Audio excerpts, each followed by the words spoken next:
Bem-vindos novamente ao programa Unimed em Pauta. Hoje tenho a satisfação de estar com o Dr. José Augusto Ferreira. Tem especialidade como médico em clínica médica e diretor de provimento em saúde na Unimed de Belo Horizonte. Doutor, eu já lhe acompanho aí nas redes sociais, em vídeos, etc. Tive a satisfação de contar com a sua participação no nosso painel da Nacional desse ano. Foi fantástico o bate-papo do senhor junto com a Thaís. Fiquei muito contente de o senhor ter participado participando com a gente aqui, trazendo os conhecimentos para a Unimed em Pauta. Lembrando todo mundo que está assistindo que esse programa tem o intuito de trazer conhecimento para o sistema Unimed como um todo. Os dirigentes, imagino que esse ano 2020 está um pouco mais carentes aí de trocar ideias com outros dirigentes, então creio que a gente está suprindo parte aí dessa função. Doutor, gostaria de pedir então que o senhor se apresente um pouquinho da Unimed Belo Horizonte, depois a gente vai bater um papo aí sobre as experiências, doutor. E de novo, muito obrigado pela participação. Eduardo, eu que agradeço, é sempre um prazer falar com vocês e ter a oportunidade de fazer essas reflexões que eu acho que servem muito para todo o sistema Unimed e, por que não dizer, para o mercado de saúde suplementar, para o mercado de saúde, não só suplementar. Bem, então, eu sou José Augusto, sou clínico e intensivista, sou diretor de provimento da Unimed Belo Horizonte há 6 anos, mas antes de ingressar especificamente na diretoria da Unimed Belo Horizonte, eu passei por algumas funções no cooperativismo que eu gostaria de relatar, porque eu acho que vão agregar um pouco ao que nós vamos discorrer daqui para frente. Antes de ser diretor da Unimed, eu também fui diretor da nossa cooperativa de crédito por 8 anos. Então, nesses 8 anos, eu tive a oportunidade de conhecer o cenário financeiro e econômico dos médicos cooperados, dos demais trabalhadores da área da saúde e também das instituições, dos hospitais, das operadoras e assim por diante. Até porque nós conhecíamos os modelos de negócios e conhecíamos os balanços dessas empresas. E fui também, durante 6 anos, presidente da nossa Federação de Cooperativas de Trabalho aqui de Belo Horizonte. Belo Horizonte tem um cenário bastante singular, que é o seguinte: cada hospital tem a sua cooperativa de trabalho médico, ou seja, os médicos de um hospital, eles se reúnem numa cooperativa e essa cooperativa é que negocia em nome desse conjunto de médicos, fatura em nome desses médicos e, obviamente, repassa os honorários para esse médico. Então, e além dos hospitais, as cooperativas de hospitais, nós temos também algumas cooperativas de especialidades, como, por exemplo, os anestesistas.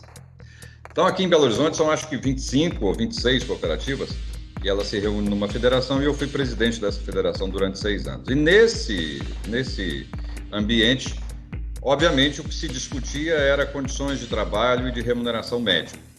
Obviamente, era uma cooperativa de trabalho médico que tinha o intuito de negociar e faturar, portanto. Então, quando eu cheguei na diretoria de provimento aqui da Unimed BH, eu já trazia comigo a bagagem dessas discussões ao longo de 8 anos no crédito, depois 6 anos a respeito disso. E aí o que mais me incomodava é que as discussões sempre giravam em torno de da parte do médico, eu quero ser mais remunerado. Eu nem vou dizer a palavra melhor remunerado, eu quero ser mais remunerado, eu quero ganhar mais. E, ao mesmo tempo, você ouvia do outro lado um conjunto de médicos que dizia assim: a minha atividade, o meu exercício profissional, ele é muito diferente do meu colega, eu entrego um resultado muito melhor e sou remunerado da mesma forma. A consulta que eu recebo é a mesma que o meu colega recebe. Eu gasto 40 minutos para atender um paciente, ele gasta 5 minutos e nós ganhamos a mesma coisa.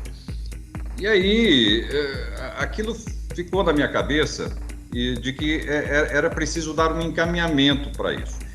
E quando eu chego aqui na Unimed, eu me deparo com a situação do outro lado, né, do outro lado da mesa, que é exatamente o fato de que nós tínhamos e temos ainda, como todo o segmento da saúde privada, um excesso de processos assistenciais, um excesso de consultas, um excesso de procedimentos, um excesso de exames, um excesso de internações, um excesso de cirurgia, sob todo o ponto de vista que você quiser avaliar.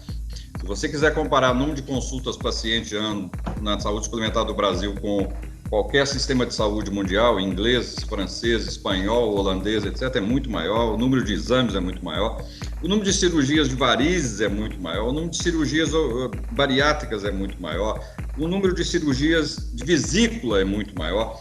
Então, veja, se de um lado eu tenho os profissionais e as instituições que querem receber mais, e de outro eu tenho a fonte pagadora que enxerga uma distorção gritante com um excesso de procedimentos e, consequentemente, de desperdício, era preciso fazer alguma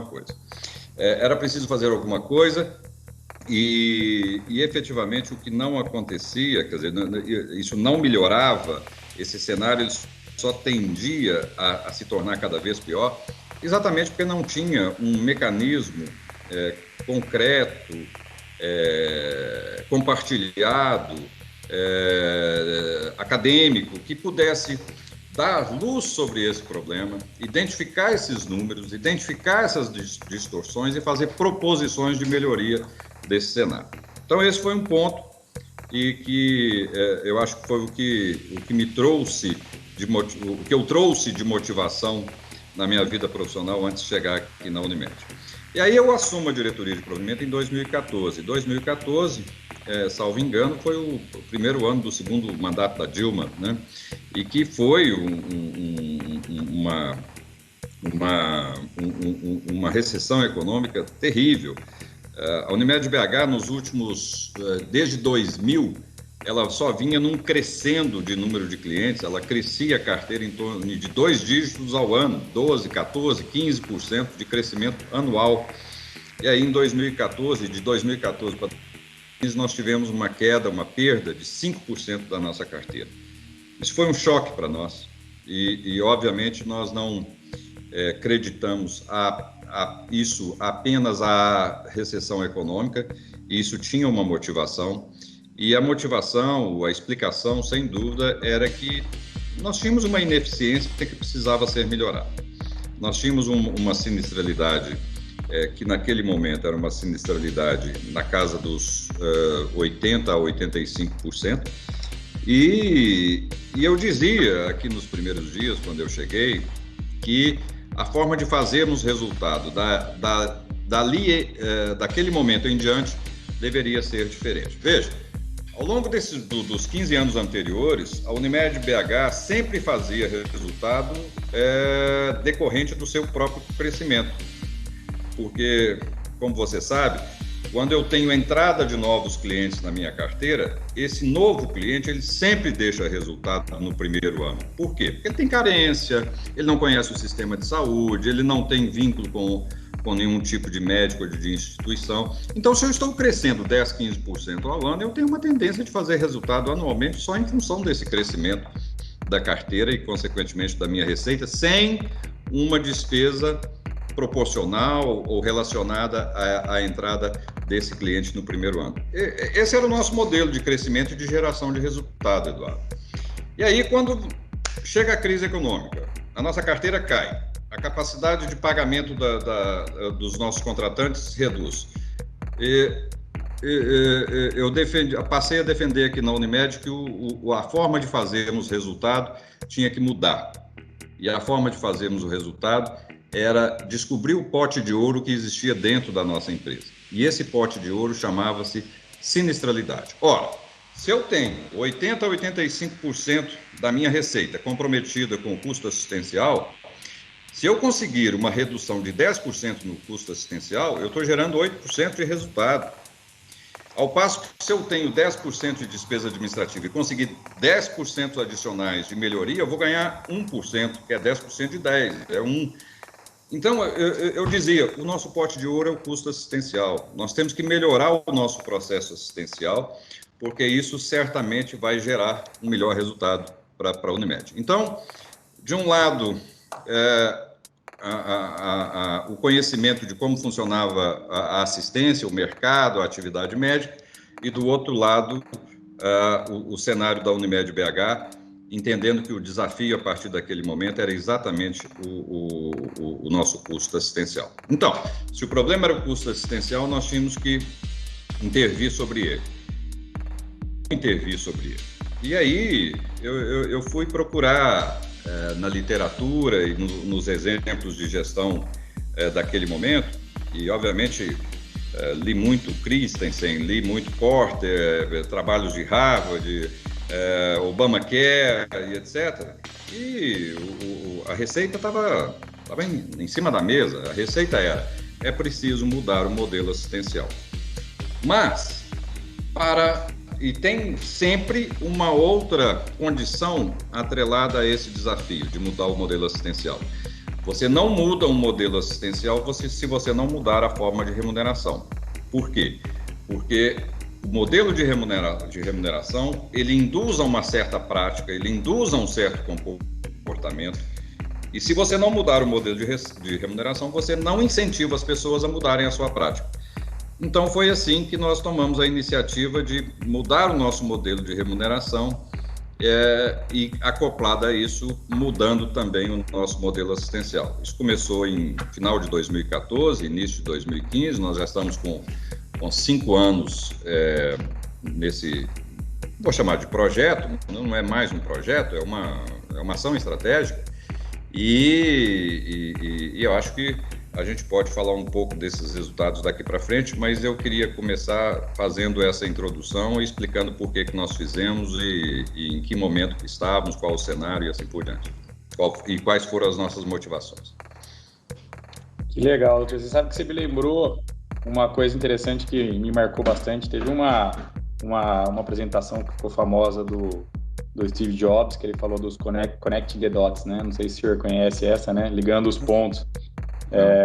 Da parte histórica e assim um movimento tão importante e de sucesso como o que o senhor fez ali, agora faz bastante sentido olhando um pouco desse histórico, da onde o senhor veio, como o senhor passou, que teve essas cooperativas anteriores que olhava mais o lado de lá, ou seja, estava sentado do outro lado da cadeira, as cooperativas de crédito, né? E até aproveitando essa sua participação nas cooperativas de crédito, o doutor que o senhor teve, eu vou, na verdade, puxar esse gancho um pouquinho mais para frente ali, que eu queria depois falar um pouquinho sobre os próximos, assim, como que vai ser, como que vocês estão enxergando aí pela Unimed Belo Horizonte, e o senhor em específico, os próximos anos, principalmente no ambiente financeiro e econômico, né? E isso tem muito a ver com cooperativas de crédito, que elas normalmente têm pelo menos uma tentativa de acertar, ou a necessidade de acertar, na verdade, o ambiente financeiro, macrofinanças aí e econômico, né, mais do que as outras empresas. Mas e uma coisa interessante que eu anotei aqui, doutor, eu tinha a percepção, e até por ser diretor de provimento, né, de uma especialidade maior desse relacionamento com os cooperados e tal, mas assim, isso me trouxe uma percepção de que o senhor tem uma especialidade grande, na verdade, no controle de sinistralidade, né? Que isso é uma ação extremamente importante nas Unimedes. E esse assunto realmente, assim, a gente acompanha aqui várias Unimedes, a gente participa de alguns conselhos, a gente sabe da dificuldade que é o controle de sinistralidade, principalmente por conta da relação, né, que a Unimed tem com o seu cooperado, porque eu falo que o cooperado para uma Unimed, ele ao mesmo tempo, ele é dono, ele é fornecedor e ele é cliente, né? Então você tem uma relação em todas as facetas ali de relacionamento da empresa, e isso é muito diferente de uma empresa tradicional, onde você tem lá o cliente é um, fornecedor trata de um jeito, o fornecedor é outro, eu trato de outro jeito, né? E eu tenho aqui os meus colaboradores que eu trato de outro jeito. E na Unimed o cooperado é uma coisa só nas três pontas. E aí eu diria que assim, eu não sei se eu conheço, mas eu não vou adiantar nada aqui, eu estou curioso, vamos dizer assim, olhando do lado de quem está assistindo para conhecer esse modelo, doutor. Eu vou pedir para o senhor explicar um pouco mais a fundo esse modelo, mas ele claro que entendo que tem que ter uma motivação não só financeira, né? No sentido dessa relação com o cooperado, porque já é mais que conhecido que a parte financeira, ela motiva as pessoas por um período relativamente curto. Claro que a forma de remuneração, ela também, se for uma remuneração variável e tal, ela acaba ajudando, mas só o financeiro, ele não alinha, vamos dizer assim, totalmente os interesses. Então, esse programa, ele tem que ir um pouco mais além, né? Como eu falei, olhando em todas as facetas. Mas, doutor, eu gostaria então de pedir que o senhor aprofunde um pouco mais nesse modelo, que ele é extremamente interessante, né? E eu diria que muito pouco utilizado, esses conhecimentos, como o senhor falou, tá aí, né? A gente não tem. Hoje é muito raro você ter coisas novas em gestão. Hoje é muito comum você fazer benchmarks, né? Olhar o que estão fazendo aí em outros setores, em outros modelos. Pelo que eu entendi, foi o que o senhor fez e que funcionou de fato, porque a gente vê os resultados acontecendo na Unimed Belo Horizonte, que é o maior benchmark das Unimeds no Brasil. Eu rodo o Brasil inteiro em Unimed, falando com dirigentes, e a Unimed Belo Horizonte ela é tida assim como o modelo de benchmark a ser seguido, né, em quase todos os âmbitos aí. Eu gostaria de pedir para o senhor aprofundar um pouquinho mais nesse modelo, como que são as estruturas, como que é esse relacionamento com o cooperado de forma geral, não só específico na questão financeira também. Tá bom. Eu quero começar. Essa pergunta sua é um assunto que eu adoro falar. Eu quero começar contando uma história. Aqui na Unimed BH, ao longo de toda a primeira década de 2000 e o início dessa década de 2010, nós sempre praticamos o seguinte: todo mês de outubro, que é o mês do médico, nós divulgávamos o reajuste, o percentual de reajuste dos honorários para valer a partir do dia 1º de janeiro, para o ano seguinte. Era como se fosse uma convenção sindical. E aí, Eduardo, o que acontece? Em 2014, com a recessão econômica, com a perda de carteira, nós chegamos no mês de outubro e estávamos reunidos com o Conselho de Administração, e a nossa reunião na segunda-feira à noite, e ao final da reunião nós discutimos qual seria o reajuste para aquele ano. E quando terminou a reunião, nós não tivemos consenso sobre o índice de reajuste, e no final da reunião nós encontramos na garagem com um dos conselheiros que não quis se pronunciar durante a reunião. Ele achou que seria criticado, e ele virou para nós e falou assim: por que não dar reajuste zero esse ano? Por quê? Porque nós temos um cenário de recessão econômica, nós estamos perdendo carteira, nós não temos condições de dar reajuste esse ano. E aí nós nos pusemos a pensar, não da medida só em si, mas do que ela significaria daí para frente na cabeça do cooperado, que é o que você está falando da grande questão. E quando você fala que o médico da Unimed, ele é cliente, dono e prestador, você está dizendo que ele tem 3 chapéus. E eu vou te dizer que ele não tem 3 chapéus, ele tem 6 chapéus. Porque além de cliente, além de dono, além de fornecedor, ele é sócio.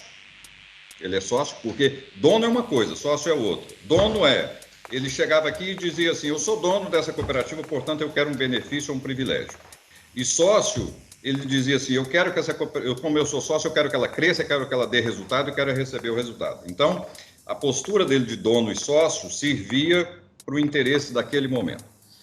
Ele também costuma ser, frequentemente ele tem algum conflito de interesse com relação à cooperativa dele. Imagina, ele é sócio de uma empresa de imagem e o que ele quer é fazer mais exame, faturar mais, e isso não é o mesmo interesse da operadora de plano de saúde. Então é o 5º chapéu. E tem o 6º chapéu, que é muito importante: ele é eleitor. Isso é fundamental, porque nós somos uma cooperativa, somos um sistema democrático, continuaremos sendo, porque é a lei que nos regula assim, a Lei 5764 fala claramente sobre isso. Então esse cara que tem esses 5 chapéus que ele usa de acordo com o interesse dele, ele ainda é eleitor. E aqui na Unimed BH, a cada 4 anos ele escolhe a diretoria. Em 2014, quando nós nos candidatamos, nós éramos da chapa de situação. O presidente anterior era o Elton Freitas, que é o presidente da Seguros Unimed hoje. O Elton fez 8 anos de gestão maravilhosa. Ele pegou a Unimed com 450, 500 mil clientes e entregou a Unimed com 1.200.000 clientes em 8 anos. Construiu uma rede própria de serviços maravilhosa, super equipada, deu resultado todo ano, criou previdência para o cooperado, distribuiu sobras no capital, implantou uma distribuição antecipada de sobra no mês de dezembro, que é praticamente um 13º para o cooperado, passou a pagar 12% de juros à cota capital de cada cooperado, capitalizou, e com isso ele capitalizou a cooperativa, porque esses juros ao capital vão autocapitalizando a cooperativa, e pegou a cooperativa com um patrimônio de 150 milhões de reais e entregou com quase R$1 bilhão. Então, assim, essa gestão maravilhosa que o Elton teve, nós, o Samuel como candidato a presidente, eu como diretor de provimento, nós fomos para a eleição e achávamos que íamos ter uma eleição fácil. E a eleição foi 55-45. Foi uma eleição apertada.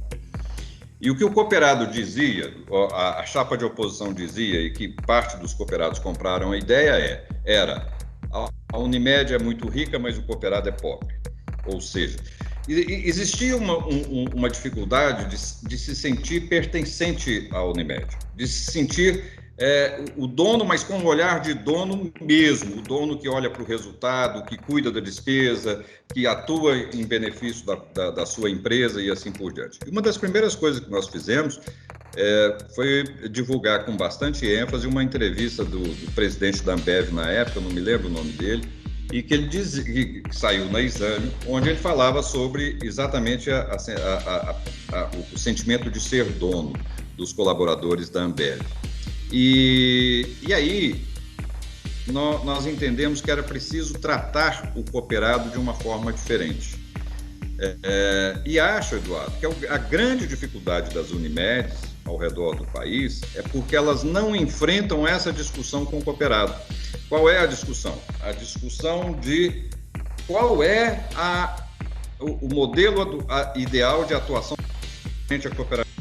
Qual é o desafio do cooperado frente à cooperativa? O que é o conflito de interesse do cooperado versus o conflito de interesse da cooperativa? Como eu vou ter melhor remuneração se a cooperativa não tiver um melhor resultado? A minha atuação como cooperado é que vai gerar o resultado da cooperativa. Quando a gente olha para essas empresas de sucesso no mercado, no nosso segmento, principalmente a Apvida e GNDI, o segredo do sucesso deles não está simplesmente na captação de recursos, seja investimentos estrangeiros ou bolsa, e também não está no processo de verticalização imobiliária, ou seja, ter hospitais, ter clínicas, etc. Não é isso. O segredo do sucesso deles é controlar a sinistralidade através de um modelo assistencial combinado com o médico. E essa combinação, no caso dessas empresas, é feita mediante uma contratação, ou por CLT, ou por pessoa jurídica. É um contrato. E o médico deve atuar de acordo com o modelo de assistência dessas empresas. E isso faz com que elas tenham uma sinistralidade menor. E isso faz com que essa sinistralidade menor proporcione que ela tenha um preço menor no mercado. E isso faz com que ela ganhe mercado e que ela gere eficiência, que ela gere resultado. E ao gerar resultado, ela capta mais recursos, ela compra mais empresas e assim vai diluindo o seu custo, ganhando em escala, etc, etc, etc. Mas tudo começa lá. Porque se ela tiver um custo assistencial alto, a margem dela vai ser pequena. Se vai ser pequena, vai ser menos atrativa, não vai captar recursos, não vai comprar outras empresas e assim por diante. Então, e na Unimed, o médico não é contratado. O médico não é uma pessoa jurídica contratada e nem é contratado como carteira assinada pelo regime CLT. Ele é cooperado e ele tem esses 6 chapéus. Então, era preciso, ou é preciso, para que a Unimed tenha sucesso na gestão da sua assistência, do seu custo assistencial e da qualidade, ela tem que combinar com o médico. E aí nós começamos, então, por todos esses motivos, a demonstrar para o médico cooperado qual era o papel dele dentro da cooperativa.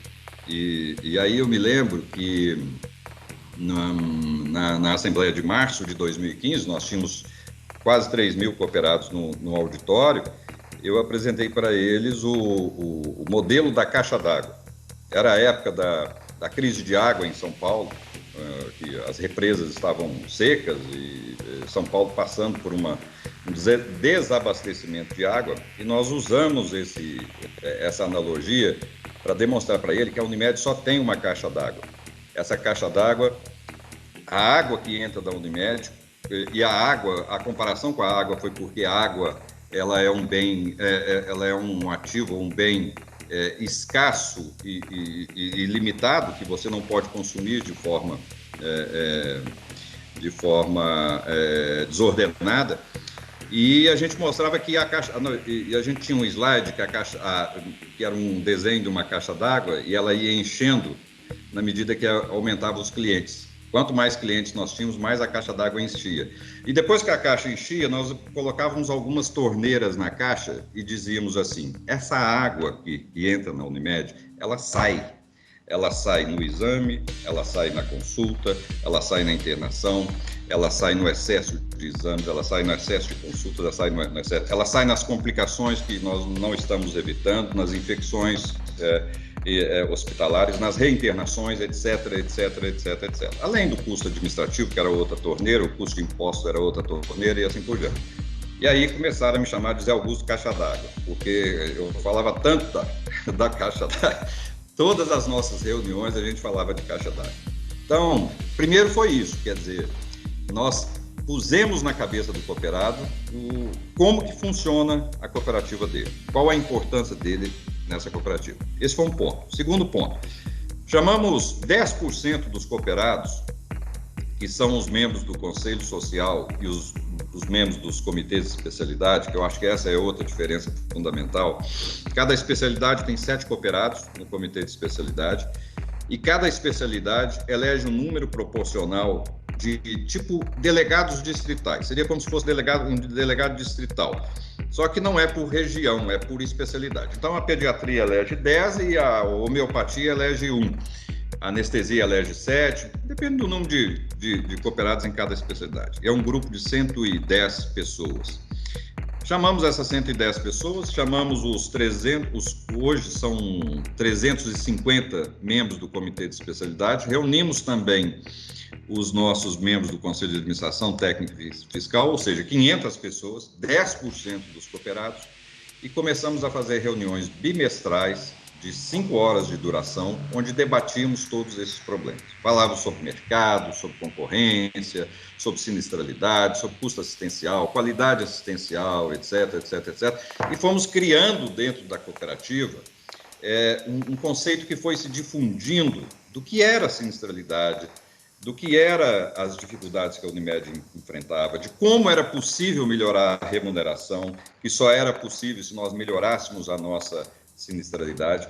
E aí colamos nesse assunto um outro conceito, que é um conceito fundamental, que é o conceito da qualidade assistencial, que hoje, inclusive, se transformou no conceito de valor em saúde, né? Antes a gente falava de qualidade assistencial, agora a gente fala em valor em saúde. Até porque a fórmula, você que é do meio acadêmico sabe disso, a fórmula de valor em saúde, ela é mais complexa do que a fórmula de qualidade. Então, antes, qualidade era resultados assistenciais proporcional à despesa que eu tinha. Agora não, agora é valor em saúde, que é mais complexo e muito mais adequado. Então, é resultados mais experiência do cliente no numerador e no denominador despesa, desperdício e tempo. E isso fecha a chave e o exponencial, não lembro se é exponencial ou expoente, é o incentivo, ou seja, o incentivo é que é o fator exponencial de fazer com que eu tenha melhor resultado, que eu tenha melhor experiência do cliente, reduzindo despesa, reduzindo desperdício, reduzindo tempo gasto para o atendimento. E aí, uma coisa ficou muito... Porque médico, Eduardo, eu costumo dizer que o mais bobo dos nossos cooperados tem 6 anos de faculdade e 2 anos de especialização. O mais bobo. Então, e médico, ele é cientista por natureza. Nós aprendemos, você está vendo agora na pandemia, que tudo que você vai fazer em medicina, você precisa testar e provar. Então, nós somos assim. Nós, médicos, temos esse raciocínio lógico, ou seja, para eu usar um medicamento, eu tenho que ter certeza de que ele já foi demonstrado que é eficiente. E aí, então, nós começamos um processo, não vou dizer acadêmico, assim, mas ele tinha fundamento lógico. nós trouxemos especialistas dessa área, professores, tipo Gonzalo Vecina, que tem uma frase que eu adoro. Ele diz ainda, que qualidade em medicina é fazer o que precisa ser feito para o paciente, no momento certo e com o recurso adequado. É uma frase simples, que qualquer um entende. E ele ainda termina a frase dizendo, nem mais nem menos. Ou seja, você não pode passar da hora, você não precisa usar mais do que precisa, mas você tem que fazer aquilo que é preciso ser feito. E para você saber o que precisa ser feito, você tem que identificar, você tem que ter indicadores. Então aí, criamos na cabeça do cooperado de que era necessário ter esse processo de gestão mais sofisticado, vamos dizer assim. E aí chamamos os comitês de especialidade, chamamos cada especialidade e entregamos para eles um desafio. Dissemos para eles, identifique quais são os indicadores que medem a qualidade na sua área. É tempo de internação, no caso da cirurgia? É reinternação, no caso da cirurgia? No caso do atendimento ambulatorial, do atendimento clínico, é o fato do paciente consultar com você e depois consultar com outro médico da mesma especialidade? É o custo que cada um gera para a cooperativa no seu atendimento? E aí cada especialidade criou um conjunto de 12, 15 indicadores, e esse conjunto de indicadores foi sendo divulgado mensalmente para o cooperado. Mas além desse conjunto de indicadores, e esse conjunto de indicadores era um conjunto em que o cooperado via os seus indicadores e comparava com o grupo da especialidade. É óbvio que ele não via os indicadores do outro colega, mas ele via o do conjunto da especialidade. Então ele sabia se situar, se a sua assistência estava adequada ou se podia melhorar. Esse é um ponto. E ao mesmo tempo, para atingir o chapéu de dono e de sócio, nós passamos a entregar para ele mensalmente, no aplicativo no celular, os resultados da empresa. É como se fosse uma reunião com acionistas. Então, todo início de mês, ele recebe a receita da empresa no mês anterior, a carteira de clientes, a despesa administrativa e o custo assistencial. Só esses 4 indicadores. Para ele entender que aquilo é importante para ele. Por que eu estou mandando para ele? Primeiro, é importante porque ele é sócio e é dono, ele precisa saber os resultados da empresa. E segundo, é importante porque ele tem responsabilidade sobre esses indicadores. Se o número de clientes cair, também é responsabilidade nossa. Se a sinistralidade aumentar, essa é a responsabilidade nossa. Se a despesa administrativa aumentar, é responsabilidade da gestão. E isso a gente deixa muito transparente para ele. Então, com isso, a gente trouxe esses chapéus para todos ao mesmo tempo, para em cima da mesma mesa. E, inclusive, o chapéu de eleitor. Porque na nossa reeleição, o resultado foi 80-20. Teve oposição, nossa, claro. Se a Unimed Rio, que é uma Unimed com um patrimônio negativo de 2 bilhões, tem 3 chapas, você acha que a Unimed BH, que tem um patrimônio positivo de 2 bilhões, não vai ter concorrência? Claro que vai. Qualquer um quer administrar a Unimed de Belo Horizonte. A Unimed de Belo Horizonte é uma das 10 maiores empresas de Minas Gerais. Acho que é a 6ª ou 7ª empresa.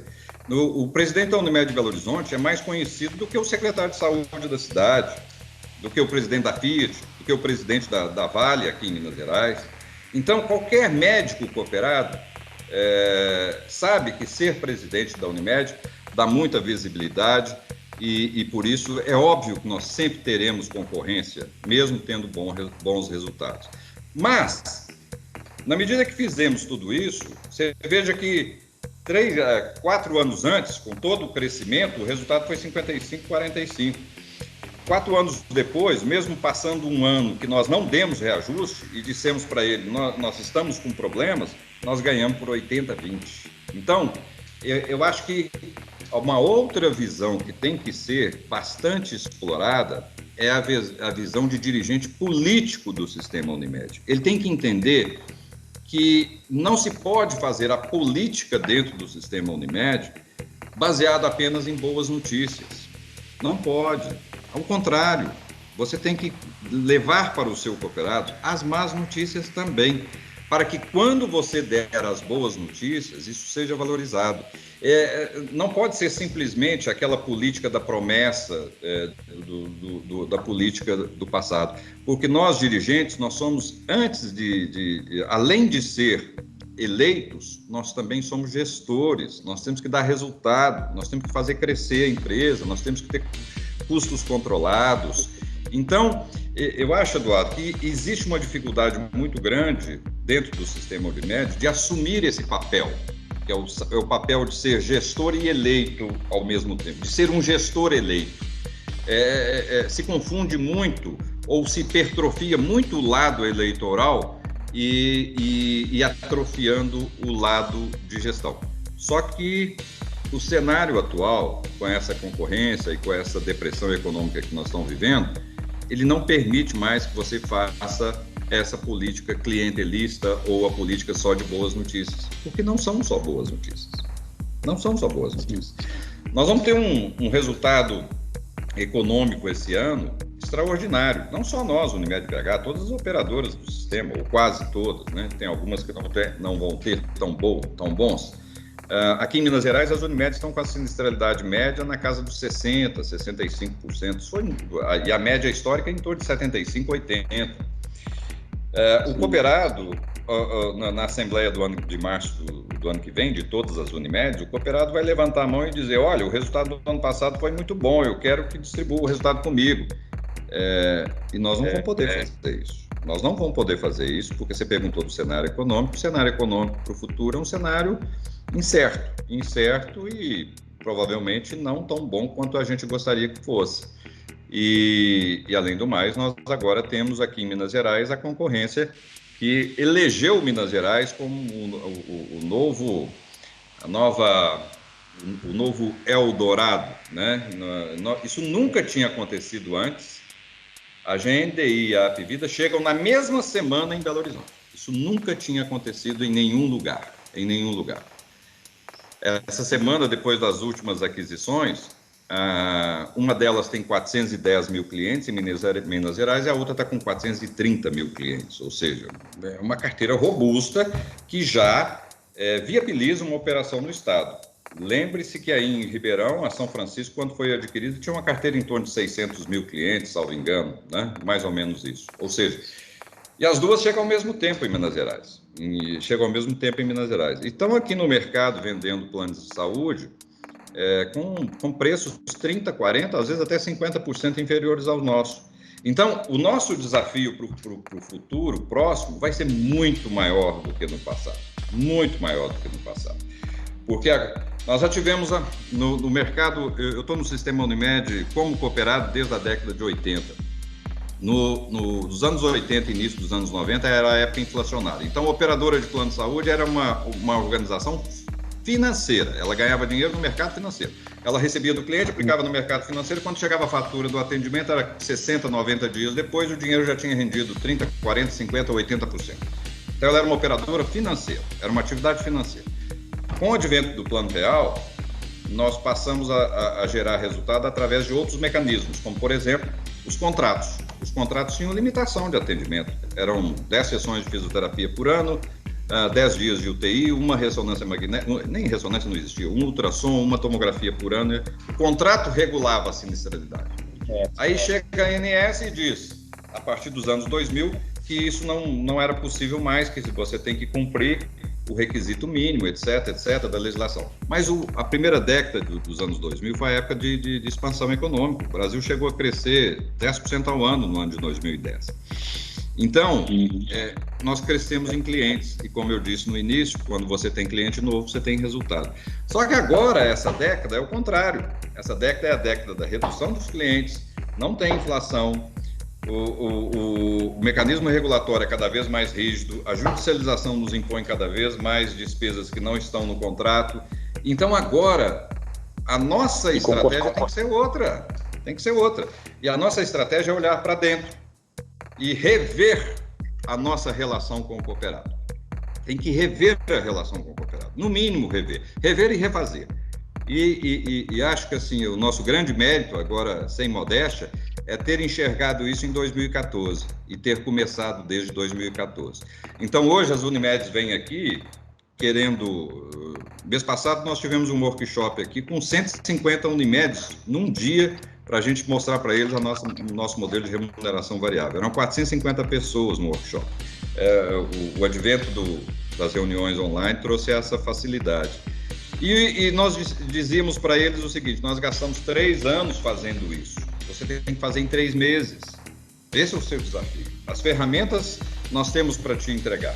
O modelo nós temos para te entregar. O que fazer nós temos para te entregar. Mas você tem que fazer em 3 meses. Você tem que reunir todos os seus cooperados e dizer, nós temos que fazer isso em 3 meses.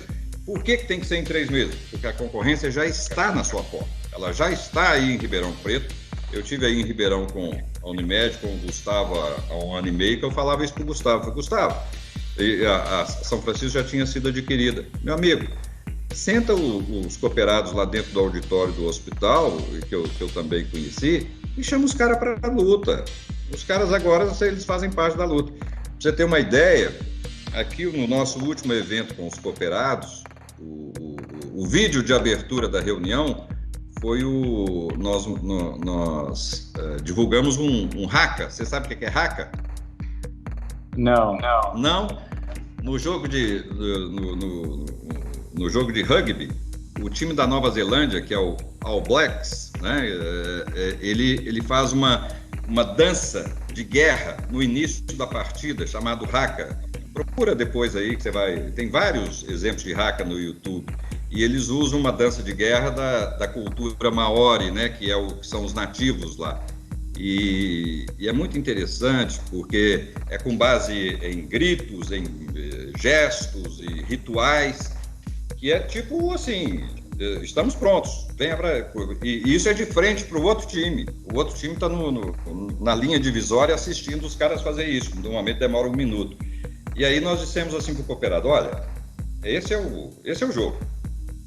Vocês vejam que todos os jogadores estão participando do mesmo ritual. Esse é o jogo. Se você quer manter a sua atividade profissional autônoma, liberal, com boas condições de trabalho e com boa remuneração, como aconteceu ao longo da vida toda, da sua vida profissional toda, você agora está nesse jogo. Você agora é um jogador desse jogo. Não é a diretoria mais que vai dar o resultado mediante ações, decisões administrativas ou de gestão. Não é. É você.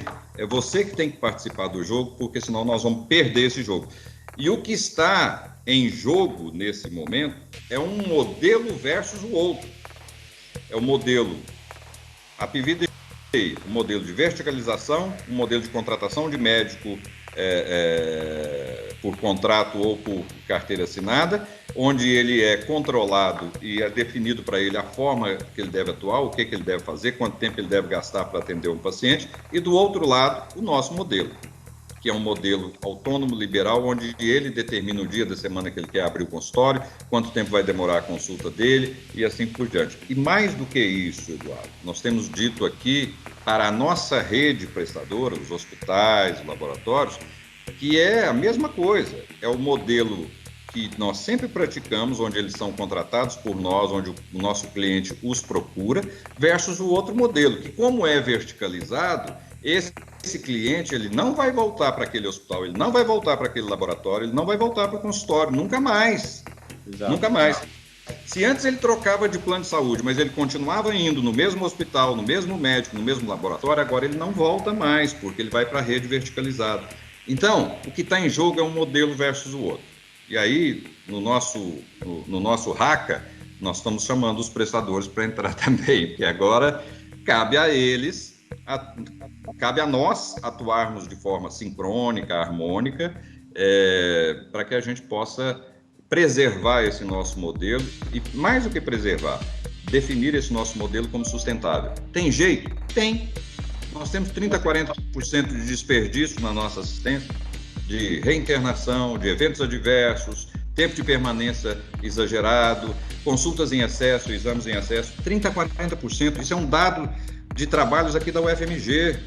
O Renato Couto, da IAG, ele apresenta esses trabalhos anualmente. Então, nós temos 30% a 40% de desperdício para cortar. Nós temos capacidade de melhorar muito a percepção de qualidade, o valor em saúde para o nosso cliente, e ao reduzir o desperdício, nós podemos ter um preço mais competitivo no mercado. Eu posso, inclusive, remunerar melhor o hospital e o médico cooperado se o resultado dele for melhor. Esse ano, agora em 2021, nós vamos lançar o nosso Índice de Qualidade Assistencial 4.0, com a remuneração variável atrelada, nós já temos 20% de remuneração variável na Unimed para o cooperado e pretendemos chegar a 30%, e que esses indicadores para 2021 são indicadores relacionados a desperdício, redução de desperdício. Nós não teremos nenhum médico e nenhum médico que vai receber exatamente igual ao outro. Nós não teremos nenhum hospital que vai receber exatamente igual ao outro, porque vai depender do resultado que ele me entregar. Então, se ele atender melhor o meu cliente ficar mais satisfeito, experiência do cliente, se o resultado for melhor, numerador da fórmula de valor em saúde, se o tempo for menor, se o desperdício for menor, se a despesa for menor, ótimo. Nós vamos compartilhar resultado e eu vou devolver para ele, vou repassar para ele parte do que eu recebi do meu cliente como uma bonificação de resultado. Ele vai atender o meu cliente mais rápido e com isso ele vai poder atender mais pacientes e ele vai receber mais por isso. E aí é outro fenômeno que está acontecendo aqui em BH, que é o fenômeno de consolidação da rede prestadora. Esses hospitais que estão tendo o melhor resultado estão expandindo, estão ficando cada vez maiores, estão atendendo cada vez mais clientes, enquanto os hospitais estão perdendo clientes, porque o cliente já está percebendo a qualidade da rede. Até porque nós temos um indicador esses indicadores de qualidade da rede, nós entregamos para a rede prestadora todo mês de dezembro uma placa que é um selo de qualidade assistencial. A gente chama de selo de excelência assistencial. Eu sei que você não é da minha idade. Na minha idade, a gente ia entrar num hotel e na porta do hotel tinha sempre uma placa que era 3 estrelas, ou 4 estrelas, ou 5 estrelas. Até hoje ainda usa isso, né? Quando você vai fazer uma cotação de hotel, eles te perguntam se você quer 3 estrelas, 4 estrelas, 5 estrelas. É a mesma coisa. A nossa placa é 3, 4 ou 5 estrelas. E se ele vai no hospital e tem a placa de 5 estrelas, e vai no outro e a placa de 3, e ele vira pro recepcionista do hospital e fala: por que aqui é 3 se aquele hospital que eu fui semana passada é 5? É um selo de excelência assistencial da Unimed. Bom, então eu vou só no de 5, porque lá a Unimed está dizendo para mim que é melhor. Então, veja, esses fenômenos, quando você começa esse processo de definir indicadores de qualidade, aferir esses indicadores, demonstrar mensalmente para o médico operado e para a rede prestadora esses indicadores, remunerar mediante esses indicadores, bonificar no final do ano de acordo com o resultado que esse player conseguiu, é um caminho sem volta, Eduardo. É um caminho sem volta que, inclusive, a sociedade, os clientes percebem e eles gostam. O cliente, ele elogia, ele valoriza e elogia o fato de que a Unimed agora está dizendo para ele quem é que tem melhor qualidade. Ele já consegue, todas as consultas que ele realiza com o cooperado da Unimed, ele responde a um NPS a respeito do atendimento. Ele pode avaliar desde o atendimento da recepcionista até as condições físicas do consultório e o tratamento que o médico lhe proporcionou. Então, assim, veja... Responder uma das perguntas aqui, doutor, como que vocês avaliavam a satisfação do cliente? Isso é tudo via aplicativo, doutor? Via aplicativo, é NPS. A gente começou com pesquisa de satisfação convencional e passamos há 2 anos para NPS. Então, já é NPS para toda a nossa rede prestadora, os consultórios e os hospitais. E nós visitamos os nossos pacientes internados também. Nós visitamos quase todos os nossos pacientes internados e fazemos uma pesquisa qualitativa. Que legal. Doutor, eu estou cheio de perguntas aqui, porque eu estou realmente bastante impressionado. Estou com tempo.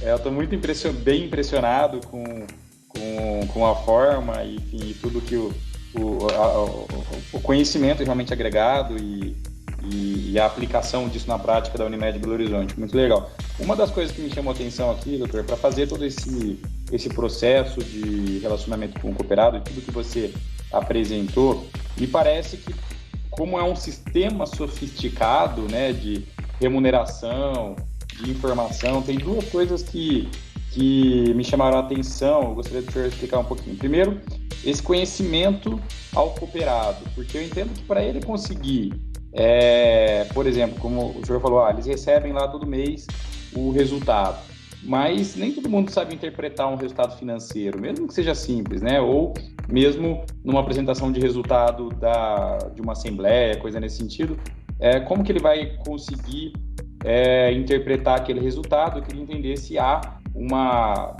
alguma forma de treinamento, de ensinar eles, não só na parte financeira, mas em todo o restante, como avaliar os indicadores que ele mesmo está tendo acesso e sendo avaliado, né? E a segunda coisa, eu imagino que para funcionar esse sistema sofisticado, tenha que ter um sistema sofisticado de comunicação com esse cooperado, eu imagino. Eu gostaria de você falar um pouquinho dessas duas frentes aí, né? Como que é a comunicação com o cooperado, como que é o treinamento dele, ou enfim, o conhecimento que vocês passam para ele.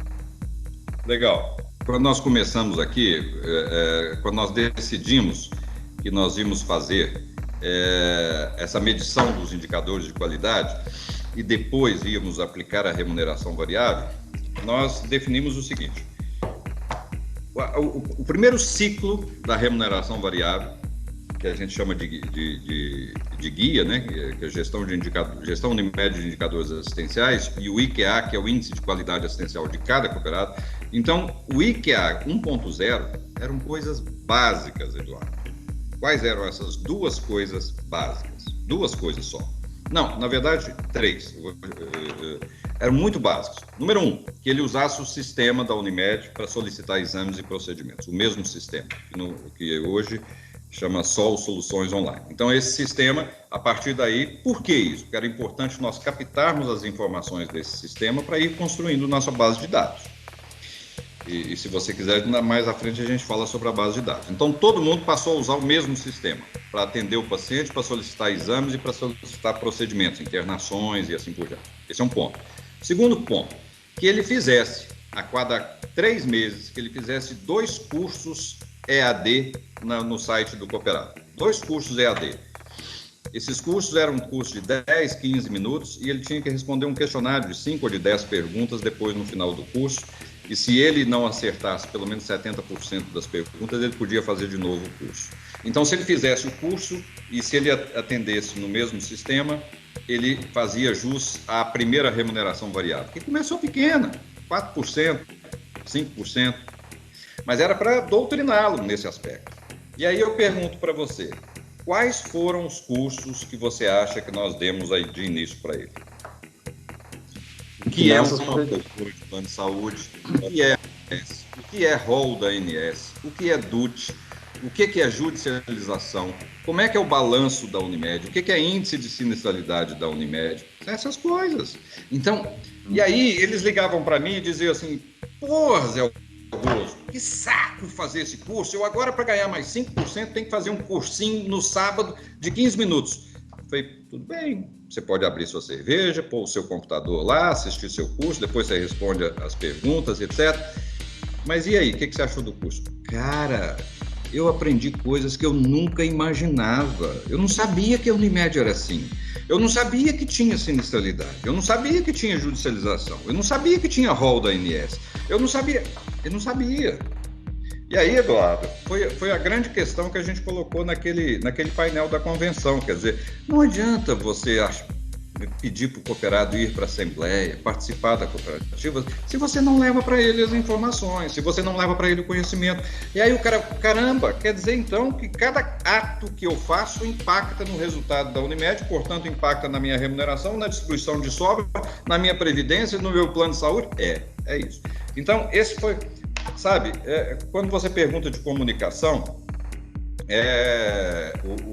Anteontem, quem estava aqui conosco foi o Nizam Guanais, ele fez uma live conosco, tinha 3.700 cooperados assistindo na live. E eu fiz a pergunta para ele, Nizam, como deve ser feita a comunicação com um grupo como o nosso, que é um grupo de cooperados, todos médicos, mas obviamente têm naturezas humanas diferentes, personalidades diferentes, mas são pessoas com nível cultural elevado.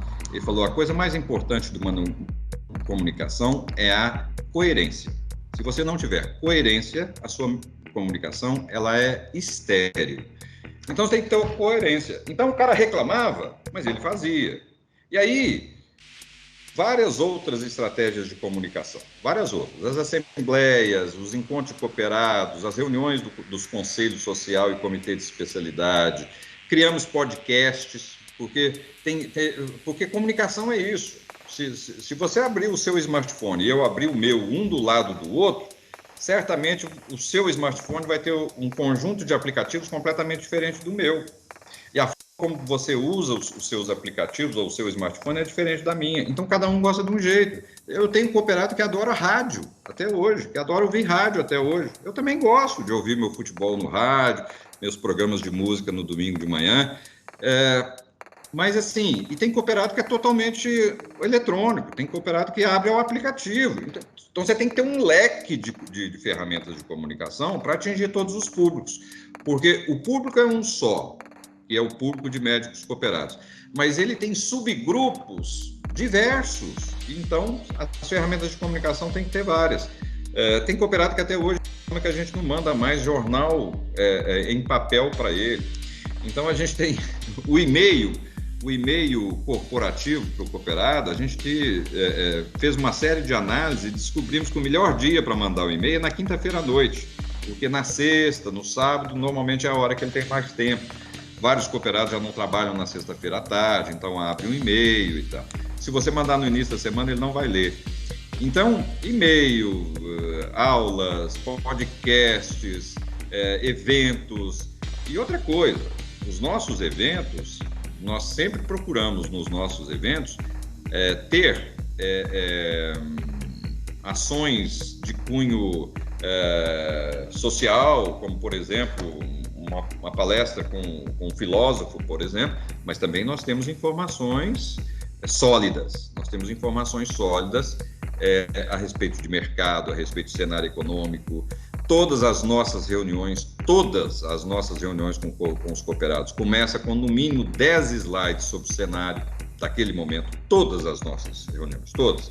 Cenário político, econômico, cenário de saúde suplementar, concorrência, todas as nossas reuniões. Primeiro a gente fala de cenário, para que eles entendam assim, olha, esse é o terreno. E a gente usa muito uma expressão do Exército Canadense, que o Gustavo Caetano também usa muito, porque o Gustavo Caetano é da Sambatec, a gente gosta muito, e que é o seguinte: entre o mapa e o terreno, fique com o terreno. Ou seja, se você tem um mapa que é diferente do que você está vendo onde você está pisando, fique com onde você está pisando. Sinta aquilo que está acontecendo naquele momento para você tomar a sua decisão. Então, assim, tem muita racionalidade, tem muita ciência, que a gente passa isso para o cooperado, demonstrando que, inclusive, a gente toma decisões com base em análises bastante minuciosas e atualizadas a respeito de tudo, mas também é óbvio que tem o lado social, cultural, o lado, vamos dizer, alegre, festivo, que a gente também tem que fazer, porque é fundamental, isso faz parte da natureza humana. Faz parte da natureza humana você trabalhar bastante naquilo que gosta, mas chega no final do dia, é muito gostoso você fazer aquilo que você gosta no seu tempo de folga também. Pode ser assistir um filme, tomar uma cerveja, um vinho, fazer uma comida, ou assim por diante. Então, assim, é preciso entender isso, é preciso entender que o nosso exército é um exército de médicos cooperados que precisam ser cuidados como pessoas. Isso é como, eu imagino que você deve ter filhos por causa dos fios brancos da barba, é como educar uma criança. Não adianta só dar presente, você tem que corrigir, você tem que mostrar a direção, uma palmadinha de vez em quando na mão às vezes é necessário, um castigo de vez em quando às vezes é necessário. Então, assim, é da natureza humana. E a pessoa, o cooperado, ao se relacionar com a Unimed, ele é um ser humano. E aí tem de tudo, tem todos os tipos de manifestação. Então, assim, eu acho que, de novo, para resumir, a comunicação e o convencimento do cooperado é uma estratégia de comunicação, mas é uma estratégia de prática. Cooperativismo é algo que se pratica, não é algo que simplesmente se fale. Não adianta dar aula de cooperativismo para o cooperado. Vamos fazer um curso sobre cooperativismo. Não adianta nada, não adianta nada. O que importa é você demonstrar para ele como é que funciona o cooperativismo, na prática, qual que é o papel dele. E é por isso que lá em 2014, a decisão de não dar aumento no ano, ela foi chocante para o cooperado. Foi chocante o cooperado... O que está acontecendo? O que está acontecendo é que agora o jogo mudou. O que está acontecendo é que agora você tem que participar, você que tem que gerar o resultado para que você tenha melhor remuneração. Veja, agora eu uso a palavra melhor remuneração e não mais remuneração. Porque é isso, é uma melhor remuneração. É remunerar melhor aquele que tem mérito de fazer uma assistência melhor. Se você não identifica isso, você não consegue evoluir na melhoria da qualidade da assistência ou da geração de valor em saúde, e você não consegue evoluir no controle da sinistralidade. Não consegue, não tem jeito. Nossa, é interessantíssimo isso, doutor. Eu realmente, assim, como eu falei muito bem, com todas essas colocações. E eu reforço ainda mais, eu não conhecia, de fato, a Unimed Belo Horizonte nessa profundidade que o senhor está contando. Já ouvi muito o senhor falar e tudo mais, mas acho que aqui a gente explorou bem os assuntos aí. Por fim, doutor, eu gostaria de ir caminhando já aqui para a nossa finalização da apresentação aqui, né, da nossa entrevista. Eu gostaria de entender, pegando o gancho do que o senhor falou aí, da relação com os prestadores de serviço credenciados, né, mesmo na rede assistencial como um todo. O que o senhor pensa, ou como Unimed, ou como o senhor mesmo, né, com o doutor José, sobre a verticalização no sistema Unimed e essa relação que acaba acontecendo entre você verticalizar e acabar tendo um certo conflito com o seu próprio prestador, né? Não tem direto a ver com o assunto que a gente estava tendo agora, mas eu fiquei muito curioso para entender esse posicionamento do senhor. Como você já deve ter percebido, a gente gosta muito de simbolismos, de frases, porque eu acho que essas coisas são estratégias de comunicação que fazem com que os nossos públicos, colaboradores, clientes, médicos, cooperados, entendam melhor. Sobre verticalização, a gente tem duas frases muito interessantes, uma do Samuel e a outra minha. A nossa verticalização será tão grande quanto necessária e tão pequena quanto possível. O que significa isso? Nós só verticalizaremos se for necessário e quanto menor ela for, melhor, porque a rede... Isso quer dizer o seguinte, se a rede prestadora me entrega uma assistência de boa qualidade por um preço justo, para que eu vou verticalizar? Eu prefiro ficar na minha atividade principal, que é a gestão de plano de saúde, do que administrar um serviço assistencial. Ele tem muito mais expertise na gestão do serviço assistencial do que eu, como operadora de plano de saúde. Então, nós temos hoje 30% praticamente da nossa assistência verticalizada. Esse número é um pouco diferente de acordo com a atividade. Por exemplo, na área de urgência e emergência nós temos 50%. Na área de ambulância, de transporte médico, 100% é nosso. Mas, por outro lado, na área ambulatorial são 18% de consultas ambulatoriais. Então, varia. E aí, a gente verticaliza no que é necessário. Há 5 anos atrás, nós tínhamos apenas 2 hospitais pediátricos na cidade e os 2 faziam pressão. E aí eu uso a segunda frase, que é a verticalização é ela que mede a distância da faca do meu pescoço, a faca que o prestador põe no meu pescoço, que sou o diretor de provimento.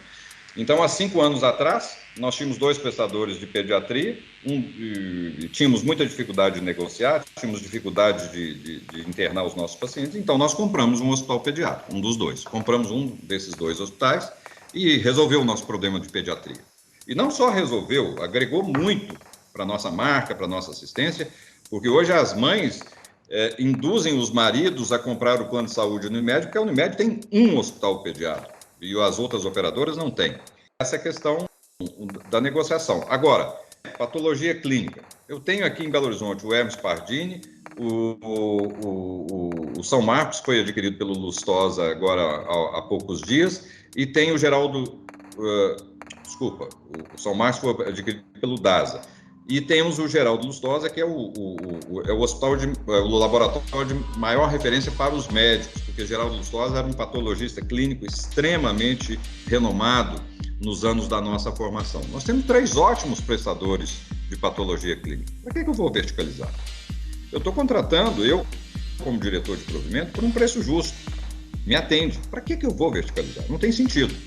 Agora, por exemplo, quando surgem novas tecnologias, novos procedimentos do rol e que tem uma incorporação tecnológica de custo muito alto, exemplo, aqueles implantes cocleares, nós fazemos só na nossa rede. Infusão de imunobiológico, só na nossa rede. Porque se você abre, você induz a hiperprodução desses procedimentos. Se eu credencio uma clínica para fazer infusão de imunobiológico e pago no modelo fee-for-service, que é o modelo convencional, é óbvio que ela vai estimular a prescrição desse imunobiológico para que o faturamento dela aumente. Então, certas atividades eu também faço só na minha rede. Até para que a gente possa ter um controle sobre a produção desses itens, a solicitação e a produção desses itens. E também a questão da qualidade. Outra coisa que nós fazemos, não é uma verticalização, mas é uma forma de administrar o custo excessivo, principalmente de insumos. Insumos de grande consumo e de alto preço, nós compramos. Exemplo, kits de cirurgia bariátrica. Nós fazemos 250 cirurgias bariátricas por mês. Nós compramos. Fazemos licitação para 2, 3 anos de fornecimento. E assim por diante. Então, próteses ortopédicas, órteses e próteses ortopédicas, também fazemos licitação. Fazemos licitação para órteses de joelho, de ombro, de quadril e assim por diante, e fornecemos para a nossa rede. Estentes cardiovasculares e neurovasculares também fazemos. Ou seja, é uma forma de verticalizar. Eu não preciso, de novo, olha o exemplo da GNDI e da Apivida. Verticalizar não é construir o hospital. Verticalizar é ter controle sobre a assistência, fazer com que a assistência seja feita dentro de um padrão. E isso aqui é verticalizar, é manter o padrão no processo da assistência, seja através do insumo que eu vou usar, seja através do protocolo que o médico vai seguir no atendimento àquele paciente, seja através na forma de remuneração daquele serviço, seja através da medição do resultado daquele serviço. Isso aqui que são os atributos da verticalização. É isso que a verticalização lhe confere. Não é o fato de ter o hospital, é de como gerir a assistência feita naquele hospital é que dá o resultado. Porque se fosse ter hospital, era melhor a gente abrir uma empresa SA, captar recursos e comprar hospitais por aí. Isso não vai funcionar. O sistema Unimed tem 120, 130 hospitais e, na verdade, nós não temos nenhuma boa imagem de eficiência hospitalar, principalmente na questão de custo hospitalar. Exatamente porque a grande parte deles não tem taxa de ocupação adequada, não tem complexidade adequada, não tem um fenômeno de compra conjunta que possa fazer com que eles comprem melhor, ou compras em grande volume e assim por diante. Então não é o fato de ter um hospital que resolve o seu problema. Ter um hospital melhora muito a sua imagem comercial, melhora muito o seu poder de venda, melhora muito o acesso do médico cooperado a uma unidade onde ele possa ter uma atividade com boas condições de trabalho. Mas ele não, por si só, ele não reduz a sinistralidade. E lembre-se, o nosso grande problema é o controle da sinistralidade, porque a sinistralidade ela é proporcional ao preço. Se eu tenho uma sinistralidade controlada, eu posso praticar um preço mais competitivo. Se eu não tenho a sinistralidade controlada, eu não vou ter preço competitivo. E se eu não tenho preço competitivo, eu perco o cliente e a minha caixa d'água esvazia. E aí vai faltar água. A gente fala muito da tal da verticalização verde em alguns clientes, né? A gente faz essas análises, doutor, e a gente muitas vezes percebe que o custo no credenciado, mesmo para estruturas hospitalares, ele é menor do que quando gerido pela Unimed. A tal da verticalização verde muitas vezes funciona, né? Olha, eu vou especificar aqui um rol e preços e etc. e deixa a gestão por conta do credenciado. É exatamente o que o senhor falou. Agora, se se essa mensagem não for clara para o credenciado, pode acontecer o que o senhor contou aí, eles vão começar a colocar a faca cada vez no pescoço e não vai viabilizar para ele, né? Aí viabiliza, inclusive, o recurso próprio. Doutor, eu gostaria de estender aqui por muitas horas de conversa, porque está muito legal, assim, tem muita informação importante, mas a gente vamos ver se a gente marca outros bate-papos com outros assuntos interessantes, porque eu realmente fiquei curioso para conhecer a sua opinião e da Unimed Belo Horizonte em quase todos os assuntos aí relativos à gestão de Unimed. Mas acho que para hoje está extremamente bem realizada essa entrevista. Tenho certeza que agregou muito valor e vai agregar muito valor para os dirigentes, doutor. Eu gostaria de pedir uma última mensagem final para os colegas dirigentes, doutor, para a gente chegar ao final da entrevista e, de novo, agradecer demais a participação e a contribuição, não só aqui para a Axis, mas também para todo o sistema. Bom, primeiro eu quero que você repasse meu abraço para o Gustavo, eu já estou com saudade de vê-lo novamente. O Gustavo foi muito interessante, quando ele resolveu se candidatar na Unimed Ribeirão Preto, a eleição é em março, ele esteve aqui em novembro, lembro como se fosse hoje, ele esteve aqui em novembro e falou assim, será que você pode me mostrar a Unimed BH? Eu falei, claro que posso, você é conselheiro de Ribeirão Preto? Claro que posso. E aí ele se entusiasmou pela gestão, se candidatou no Unimed Ribeirão Preto e está fazendo um belo trabalho aí em Ribeirão, eu sei disso. Eu queria dizer como mensagem final o seguinte, Eduardo, eu acho que assim, as pessoas que nos assistiram até agora, elas devem ter percebido que o que tem gerado bons resultados na gestão de Unimed ao longo dos últimos anos é uma gestão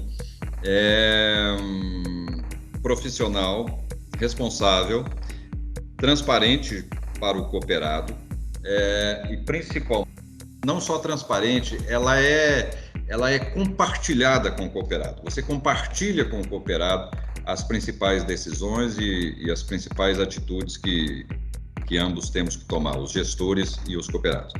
E isso, eu acho que o sistema Unimed, como um todo, está precisando muito. Então, eu acredito muito no nosso futuro, eu sou o entusiasta da nossa organização, a nossa Unimed BH vai fazer 50 anos agora em abril e nós esperamos deixar essa empresa preparada para que ela possa sobreviver pelo menos mais 50 ou 100 anos.